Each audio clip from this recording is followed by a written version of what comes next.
Think about it. Think about it.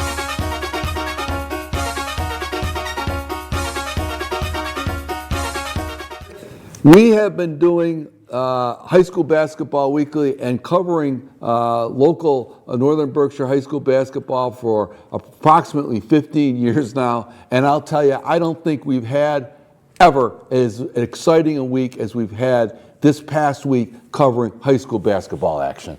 You're right. You and Butch Parrish started doing this, and quite frankly, Tim, give yourself a little bit more credit. It's closer to 20 years. Because I was doing it with John Bird about 17 years ago, right. And I was behind you. But nevertheless, yes, you are correct that this week I had the most fun as a volunteer here at Northern Berkshire Community Television doing high school basketball games than I ever have before, and I've done some real beauties over the years. I've done Western Mass Championships. I've done state championships with Hoosick Valley. Some great last-second shots, but the action was fast and furious, and we've still got some local teams that are in it, and we wish them nothing but the best of luck as the season comes to an end very quickly here. Well, let's get right into it because we've got a lot to get to this weekend, and we're going to start off on the girls' side this week, Rick, and talk a little bit about the Drury Blue Devils as they lost a very tough 8-9 game to the surprising team here in the MIAA state tournament, and that's the Lee Wildcats. They lost in overtime 55-53, a game that you covered, and boy, that was a dandy. Yeah, we talked about it last week, Tim, on High School Basketball Weekly, but of course, last week, High School Basketball Weekly was a live broadcast from Drury High School before the Hoosick Drury boys game, and we weren't able to show any of the action that we covered, and I thought it would be fitting to send the Drury girls and Coach Downey with a proper send-off on a very, very good season. At 11-11, and people would say, well, they were 500, but you know what? They got a number 8 seed in the state of Massachusetts in D5, and that tells you how that ball club performed this year. It's not always about the wins and losses. There are teams with sub-500 records that lasted for quite a while in the tournament. But we do have some action of the Lee Drury game that we covered a little over a week ago. And there's Ashlyn Hayden with a lay-in early in the game and a steal, and Hannah LaCasse using her right hand off the glass for another lay-in. Izzy Moore, the senior, her playing in her last game, she didn't know at the time, off the glass for a 3. And then Hannah LaCasse, same thing. The bank was in business that night. And there's a nice cut to LaCasse underneath and a nice feed. Jacinta Felix here with an open 3, keeping her team in it. Then here's Mia Polari, the outstanding senior, driving for Lee. It was a back-and-forth game all the way. In this next section here, you can see Nora Wood, the three-point specialist, the junior, knocking down one of her 2. They were back-to-back. Here comes the second one. Nice feed from Delaney Hayden, up and in. And then Micah Diller, the eighth grader from Lee, the senior, with 2 really, really big clutch free throws to send the game into overtime. And then Ari Noyes, who made a lot of noise with this shot off the glass in overtime, was basically, and then Mia Polari kind of put it away as that floater went in.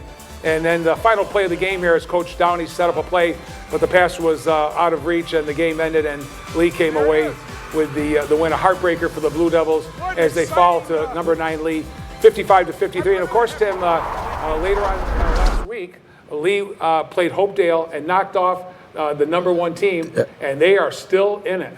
Absolutely. The Lee Wildcats probably so far the upset, 2 upsets in a row. They knocked off a very good Blue Devil squad, as you indicated, Rick, with Drury at home in a great high school basketball game. And then, of course, the big upset. They came back from a 14-point deficit to knock off the number 1 seed, Hopedale. So they march on in a Western Mass semifinal in the Final Four against number 5 Renaissance. So congratulations there to the Lee Wildcats. And Rick, congratulations to the Blue Devils of Drury.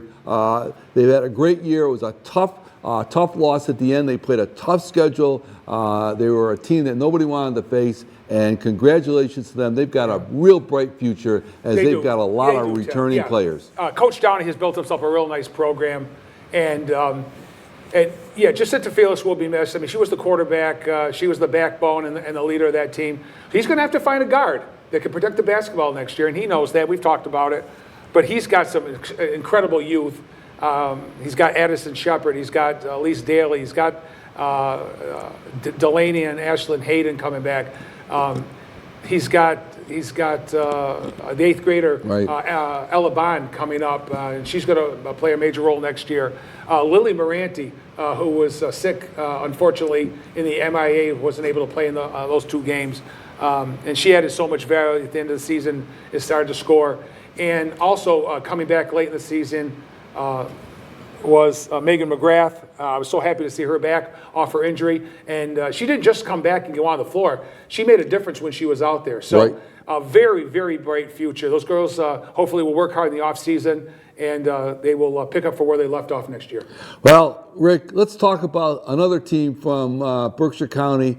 The first of several teams that have now qualified for the Final Four in the MIAA state tournament. And of course, that's the Hoosick Valley Hurricanes, the number 2 seed in Division 5. They have advanced to the Final Four for the fourth consecutive season by topping 7-seeded Douglas, the Douglas Tigers, 52-40 in a game that we covered. And like the girls of Drury, we've got some clips for this particular ball game, followed by an interview with Emma Meswar, the outstanding captain. You're right here starting off. You got Genevieve LaJess getting off the right glass, and then going up with her left hand.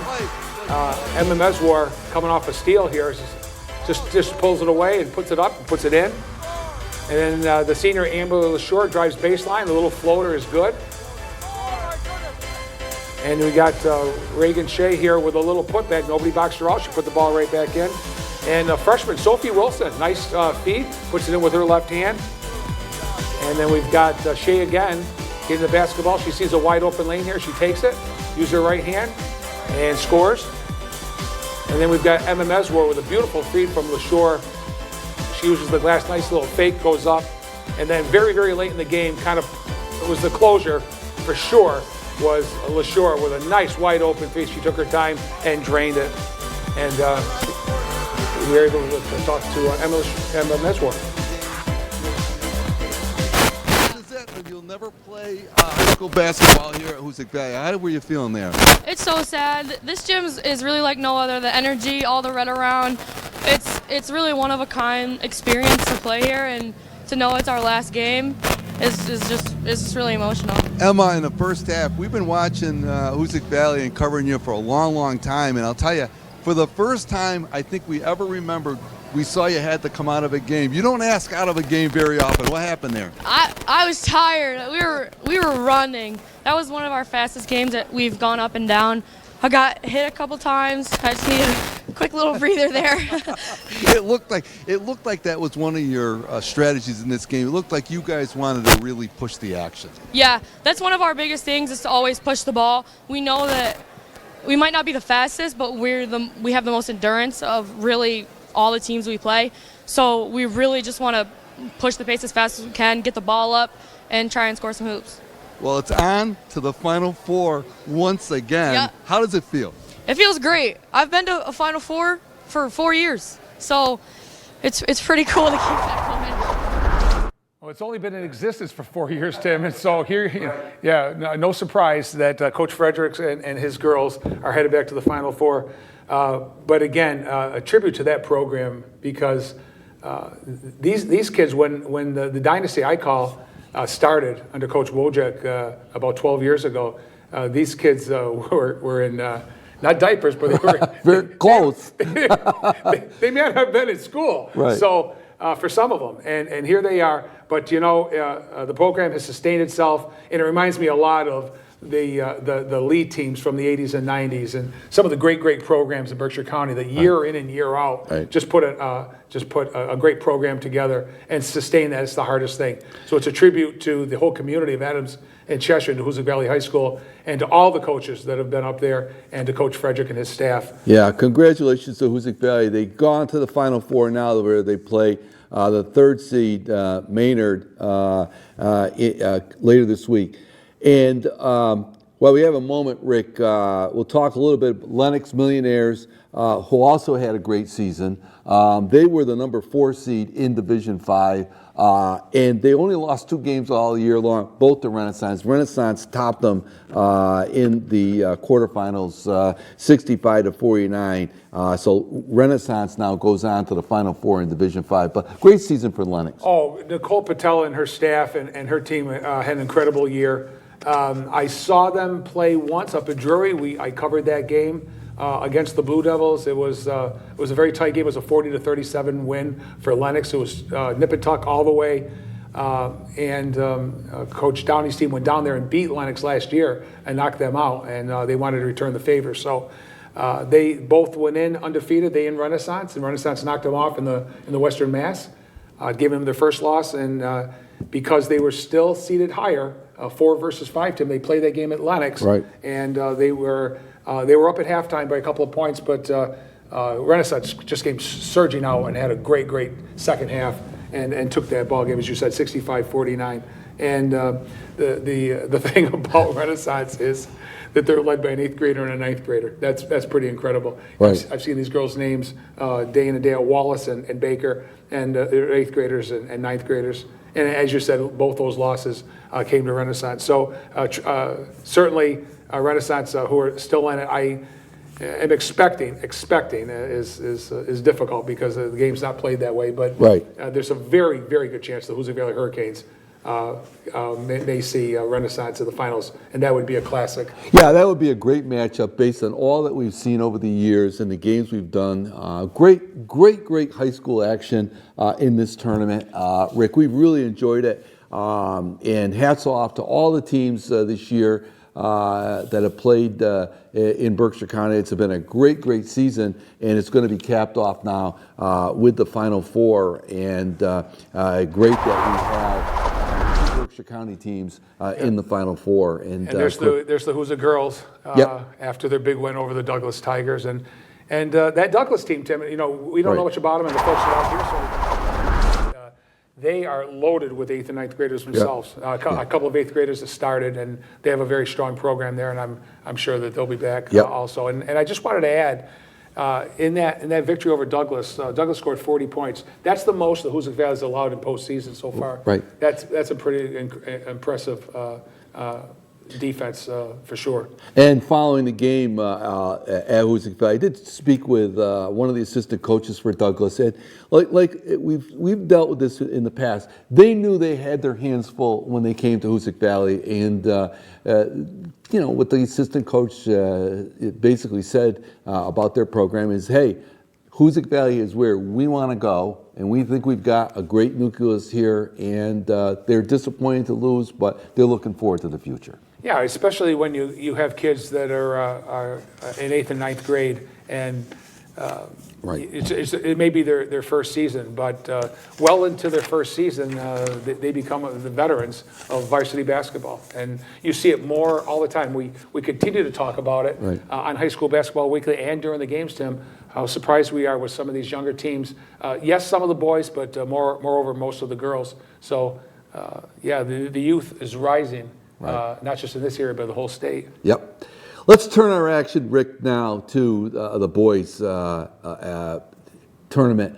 And boy, I'll tell you, we had the privilege of covering 2 absolutely tremendous ball games on the boys' side, and we're going to get right to it. The first one was that big matchup in the elite, in the quarterfinals of round of 16 between the arch rivals Drury at number 4 and Hoosick Valley at number 13. And this was another classic in this great rivalry, a great atmosphere, and a wonderful athletic event for 2 good high school teams coached by 2 outstanding coaches. Yeah, that's the game we look for.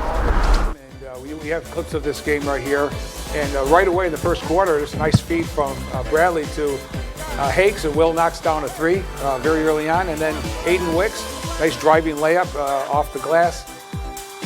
And then the next one coming up, just a little bit of action as Bond feeds Borman, and Sam puts it in off the glass. there's a nice drive and a nice rebound there by Bradley, who plays really, really tough underneath. And Connor Hinkle gets a feed here, and he doesn't usually do this, but he's got a wide open look. He takes it to me from the corner, and he switches it. Hakes again with the top of the key with a very, very long three. And then Bond is cutting, and he gets fed from Sam Bull, and he drains a little floater there. And then two huge free throws by Sam Mormon as the game was coming to an end. Right. He made the first, still a one-possession game and a two-point Drury lead at that point. Coach Robinson called timeout, I believe, and Mormon came back to the line. And he made them both. And then at the very, very end of the game, Aiden Wicks fed Trey Moynihan. Moynihan's shot was just a little bit off the back iron. Mormon got the rebound as the game clock went off, and that did it. And Drury held on for at Drury. And it was 50-47 was the score. Not the score that they beat Hoosick Valley by a couple of weeks before that. Right. To me, that was a little typical. I thought it was going to be a much closer game, but I knew that Coach Robinson had his kids ready, and it wasn't going to be a double-digit win or loss for either team. And people would say, "Geez, the number 13 seed Hoosick Valley." Well, let me tell you something. They're a heck of a ball club, and don't forget, they had 3 starters on that team, or 3 kids with a lot of experience on that team that played in the finals last year. Right. Up at Lowell against New Mission. So.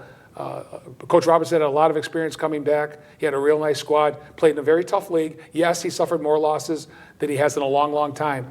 But the kids never quit, never gave up on him, and they gave it all they had.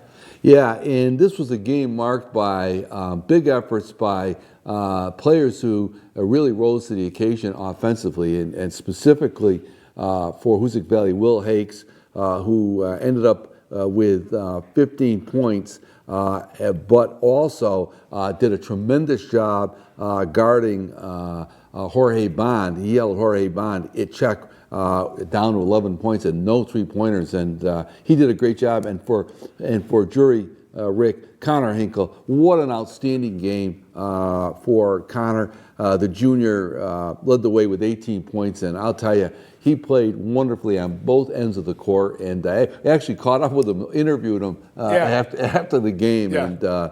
and he was obviously exhausted but overjoyed, and he realizes, he indicated in the interview that they knew Drury, they knew what a difficult task it was going to be playing Hoosick Valley, their rival, in this environment, and they were more than overjoyed to come away with the win. And I also want to comment, Rick, throughout the game that we called, I thought that the coaching by Coach Reset and Coach Robinson was just stellar. I think both coaches did two of the best for sure. Yeah, they both did a tremendous job in preparing their teams for that conference. And they've always been that way. I mean, they've been Frank Zoltek disciples for many, many years. Yes. They've got the same thought process. They expect as much out of their kids, but they're good with their kids and they're good to their kids, and that's why they have the programs they do. They just mirror each other in so many ways. It's a privilege to be able to cover both of those teams. And we have an interview that you did with Connor. Tim Morey. We're on the floor here with Connor Hinkle for the Drury Blue Devils. And Connor, boy, what a ball game. What a game. You know, I'm so proud of these boys. I love this team. This is my favorite team yet, and I can't thank them enough for letting us play one more. Well, I'll tell you this much. You know, this is a game where somebody has to step up. You know, we know the obvious players for both teams, guys that can score. But it was really players in yourself. Will Hakes for Hoosick Valley had huge ball games. Yes, he did. I mean, shout out to Will. I mean, I know his senior year is over, but I'm proud of our guys. And then, I knew I had to step up, but that's only courtesy of my guys. You know what I mean? They always help me out, and they believe in me. They trust in me, so I appreciate them. Well, let me just say this. I want to thank you guys and both teams. Really, I'll tell you, the people here and the people watching, they got their absolute money's worth tonight. Yes, they did. And then, you know, that's a great way to end the. Actually, I mean, keep going. That's a great way for us to keep going. You know, I'm proud of them. Listen, you're gonna be back next year, so hopefully we're gonna replay this. Yes, Listen, sir. best of luck down the way. You're in the Elite Eight, Yes, sir. and you're going to play here on Saturday. sir. We'll be here to cover it. Best Awesome. of luck to you guys. Awesome, and thank the you. Blazers. All right, back to The audio technical difficulties, and I want to just let our viewers out there know, if you want to go back and watch the replays should be much better on webcast, Northern Berkshire Community Television webcast. Don't go to Drury High School. Go to High School Basketball Weekly. Find the Drury Who's a Game, and you can watch High School Basketball Weekly and the game in its entirety, and that interview with Connor Hinkle, or on Facebook or on YouTube. The quality will be much better. We did have some technical difficulties that night. We apologize for those, but that was a great game. Well, it went from one great game to the next, Rick, as a few days later, you're up at Drury High School for an Elite Eight matchup between Boston English and the Drury Blue Devils for the right to go to the Final Four. And just when you think you got a great a game as that Hoosick Valley Drury game was, I think you topped it with the next one. Yeah, pretty much, because at the end of the game, I actually looked at our producer and camera operator, Peter Gentile, and of course, Peter's our director and producer for this program, and I said, Pete, this is now the number one. Well, maybe it is, maybe it isn't, I don't know, but they have been so good. Game after game after game, close games, overtime, nail biters, right down to the very, very end. And we've got some clips of the Boston English Drury game that John Jacoby and I did last week. Right here, there's a miss by Bond, but Mormon's there. Mormon goes up and scores. Had a little bit of size advantage over some of the Boston kids. Bond with an open look, drains a three in the first half. And then 8th grader Braden Durant getting some time. He's there for his shooting. He got the roll this time. He got a three. And then Connor Hinkle, patented. Take a look, little step, a little fake off the glass with power and off the glass and in. And then Bond takes a look at the lane. Nice soft touch flow that good shooters have. Right. And then James Varelis with a humongous fourth quarter with a couple of threes and some clean free throws we're going to show you later. Here's the second of his threes. Very late, very meaningful in the game. And then towards the very end of the game here, this is the second of two free throws that were missed by Boston English to give them the big lead. And here's the big steal right out of the hands by James Varelis. Varelis got fouled. He went to the line. He drained the first one. That tied the game. And then he goes back to the line again, and he gets the biggest free throw, the biggest shot of his high school career for sure. And the basketball gods were looking down on him because watch the bounce on this basketball up in the air and in, and Drury has the lead. And then here comes English, try to win or tie the ball game. They let him play through that.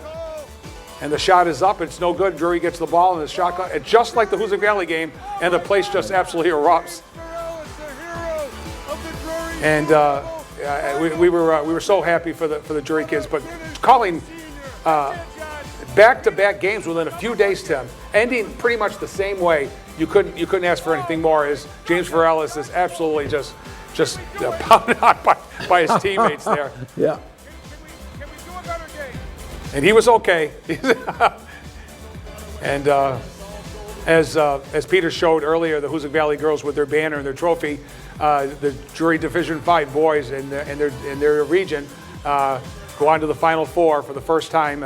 They lost last year to Pioneer Valley in the round of 16, and they or round of 8, and they also lost to Maynard the year before that. So congratulations to Coach Reset and his squad, and as they move on.